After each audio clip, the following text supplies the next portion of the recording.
6, right? Day 6 was hearing and speaking God, right? Your ability to hear and speak. So here's the key that we're talking about, monitoring our words, using positive words. Understand that this can be really difficult to actually use positive words if you don't already have them in there. So not only should you hesitate, not only should you pause before you speak or before you respond, but after the pause and hesitation, then you got to have the right words in there so they'll come out the right way. And so here's what Isaiah says. Isaiah 50:4. Again, Isaiah 50:4, he says this.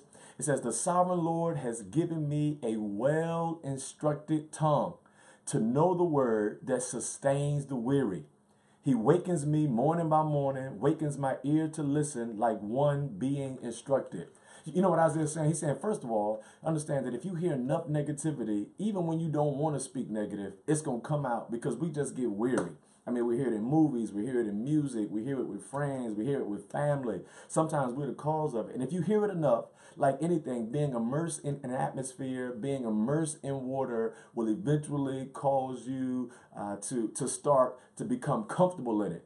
Isaiah says, look, don't be weary because of all that you hear. You should have a well-instructed tongue. You should be engaged in reading your word. You should have someone around you that's going to speak positive. Because what that does is it allows you to hear God. And if you hear God enough, then you'll start to speak about God. So day 6 was a recap on hearing and speaking. That the more you hear God's word, the more you'll speak it. That's why Sunday morning worship is important. That's why, for some of your churches, Friday night, Saturday night, worships are important. That's why Bible studies and church school are important. That's why, sometimes in addition to the music you listen to, you might want to get a book on audio or listen to a couple of verses or tune in to some gospel radio station because you won't speak what you have not heard.